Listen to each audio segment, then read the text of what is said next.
Hello friends, how are you. आप लोग कैसे हैं? आशा करता हूँ आप लोग ठीक होंगे। तो हम लोग कहाँ तक देखे थे? तो हम लोग जीवाश्म ईंधन के बारे में जान चुके हैं कि क्या होता है। तो जीवों से प्राप्त ईंधन को क्या कहते हैं? जीवाश्म ईंधन कहते हैं। ठीक है, जैसे में क्या पेट्रोल डीजल ये सब बताए थे हम जीवाश्म ईंधन के बारे में। ठीक है, कोयला भी होता है जीवाश्म ईंधन। अब देखना हमें परंपरागत ईंधन किसे कहते हैं। ठीक है, तो ये क्या होता है? तो वैसा ईंधन जो हमारे पुरखों के जमाने से उसका उपयोग किया जा रहा है। ठीक है, जैसे में कोयला, चिपड़ी, गोईठा, ये सब क्या है? हमारा परंपरागत ईंधन है। यानी पहले से ही, बहुत पहले से क्या किया जा रहा है? इसको उपयोग किया जा रहा है किसमें? ईंधन के रूप में। यानी ईंधन किसे कहते हैं तो मालूम है आप लोग को? जो ऊर्जा अधिक मात्रा में उत्पन्न करे। ठीक है, और जो मतलब क्या, जो अधिक ऊर्जा उत्पन्न करे, आया समझ में, और हानिकारक गैस कम उत्पन्न करे, उसी को ईंधन कहते हैं। आया समझ में। तो क्या करता है? तो परंपरागत, यदि कोई पूछे क्या कि हम लोग का, एक मिनट, हम लोग का परंपरागत ईंधन क्या है, तो क्या होता है? तो वैसा ईंधन जो हमारे पुरखों के जमाने से उसका उपयोग किया जा रहा है, उसी को परंपरागत ईंधन कहते हैं। जैसे में लकड़ी, कोयला, गोईठा, चिपड़ी और क्या, किरोसिन, ये सब जितना भी है, ये सब क्या है? परंपरागत ईंधन है। इसी में आता है जीवाश्म ईंधन। जीवाश्म ईंधन भी क्या है? परंपरागत ईंधन ही है। आया समझ में। चलिए अब देखना है कि ताप से मतलब कैसे ऊष्मा उत्पन्न किया जा सकता है। ठीक है, तापीय शक्ति संचयन देखना है। तापीय शक्ति संचयन के बारे में थोड़ा सा बता दे रहे हैं। तो यहाँ पे देखिए, एक बात बताइए, कोई भी काम करने के लिए ऊष्मा की आवश्यकता होती है। अब देखिए, जैसे बिजली बनाया जा रहा है, तो बिजली को बनाने के लिए क्या किया जाता है? तो पहले जहां बिजली बनता है वहां पे जाकर देखिएगा क्या किया जाता है। बिजली कई प्रकार से बनता है। पहले इसके बारे में बता दे रहे हैं, ये कैसे बनता है। कोयले से। कोयला को क्या किया जाता है? पहले जलाया जाता है। कोयला को जब जलाया जाता है और जलाकर गर्म किया जाता है किसको? पानी को। पानी गर्म होता है, क्या होता है? गर्म होता है। उससे क्या निकलता है? भाप निकलता है, जिसे वाष्प बोलते हैं। क्या बोलते हैं? वाष्प। अब वाष्प जाकर एक टरबाइन बार लगाया गया होता है। ठीक है, उस टरबाइन को एकदम चलाता है। क्या करता है?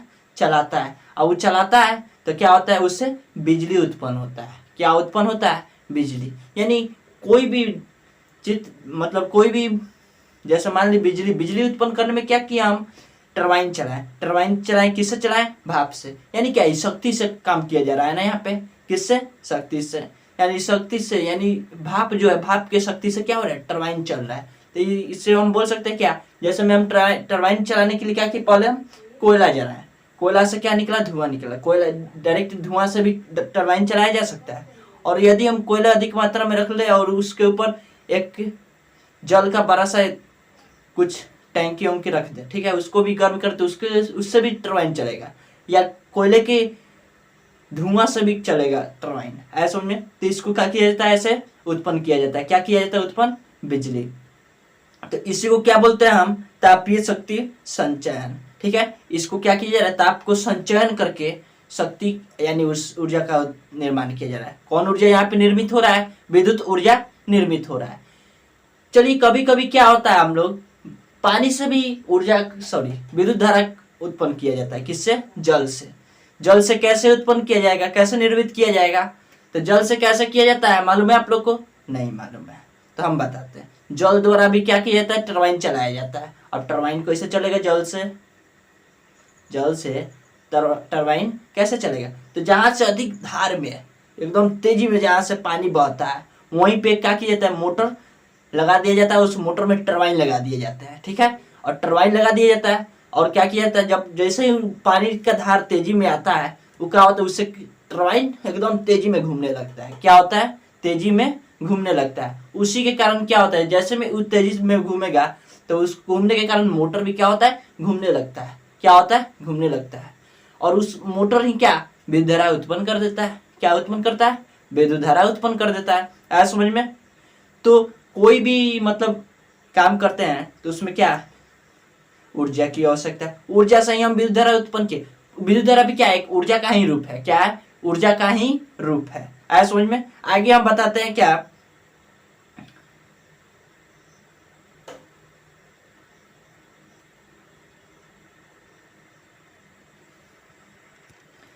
और जल से ये नहीं कि 1-2 दिन उत्पन्न कर पाएंगे, ठीक है।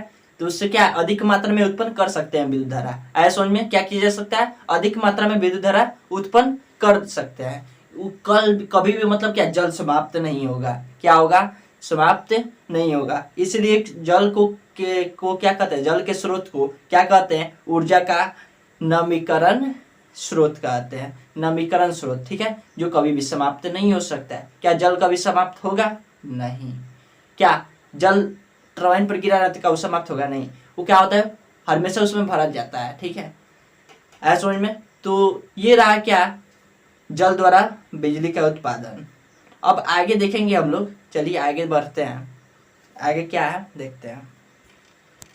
तो आगे देखते हैं जल विद्युत के लाभ। तो जल विद्युत के लाभ क्या होता है, आखिर इससे फायदा क्या है, तो उसके बारे में देखेंगे। तो जल विद्युत का सबसे अच्छा फायदा है कि कम लागत में बन जाता है, अधिक पैसा नहीं लगेगा। क्या होगा, कम लागत में बन जाएगा और उसको आराम से उपयोग हम कर सकते हैं। क्या कर सकते हैं, एक साधारण आदमी भी चाहे कि हम बिजली बना सकता है, बिल्कुल बना सकता है जल द्वारा, ठीक है। तो क्या होता है, जल में कम लागत लगता है, यानी क्या होता है, ऊर्जा का यह स्रोत नवीकरण स्रोत है। क्या है, नवीकरण स्रोत है, ऐसा समझ में, ठीक है। और प्रदूषण युक्त नहीं है, ठीक है, प्रदूषण इससे फैलता भी नहीं है। कुछ कितना भी जल से हम क्या करें, बिजली बनाए, प्रदूषण नहीं फैलेगा। ऐसा समझ में, क्या होता है, प्रदूषण नहीं फैलता है। और क्या होता है, 2 नंबर में क्या हो जाएगा, पहले तो ये बोल दिए क्या कि जल क्या है, ऊर्जा का नवीकरण स्रोत है। ऐसा समझ में, क्या है, नवीकरणीय स्रोत है।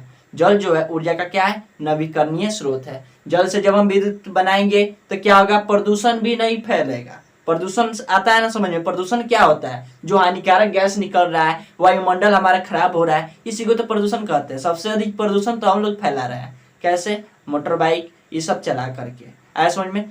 उसके बाद क्या, थोड़ा सा भी अधिक मतलब थोड़ा सा भी छोटा सा भी फंक्शन हो, उसमें बड़का बड़का डीजे उजे बांध के, ऐसा समझ में, मतलब क्या, प्रदूषण तो हम लोग ही फैला रहे हैं, दूसरा को तो फैला नहीं रहा। चलिए ठीक है, आगे देखते हैं।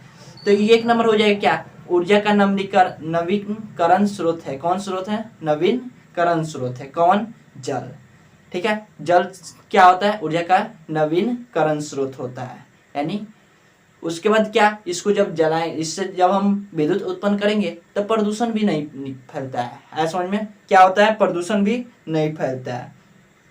और क्या हो जाएगा, अन्य प्रकार के शक्ति संयंत्रों के तुलना में जल विद्युत उत्पाद की कीमत कम होती है, अभी हम बताएं। यानी अन्य युक्ति से हम क्या करें, विद्युत के निर्माण करें, तो उसके तुलना में जल से जो हम विद्युत निर्माण करेंगे उसमें क्या होता है, लागत कम लगता है, यानी उसमें कम पैसा लगता है, कम खर्च में ही बन जाता है विद्युत। आया समझ में। तो जल से चाहो तो तुम लोग भी बना सकते हो जल से विद्युत, कोई ये खास नहीं है। आया समझ में। आगे हम देखते हैं आगे क्या है, आगे हम बता रहे हैं। तो यहाँ पे देखिए क्या होता है, जल विद्युत संयंत्र के लिए बनाए गए, पहले हम जल से कैसे विद्युत बनाएंगे, तो क्या करते हैं, जब आप लोग पढ़े होंगे क्या, जल जब समुद्र से ऊपर आता है उसे क्या बोलते हैं, और नीचे जाता है उसे क्या बोलते हैं, इसे हम बताने की आवश्यकता नहीं है, ठीक है।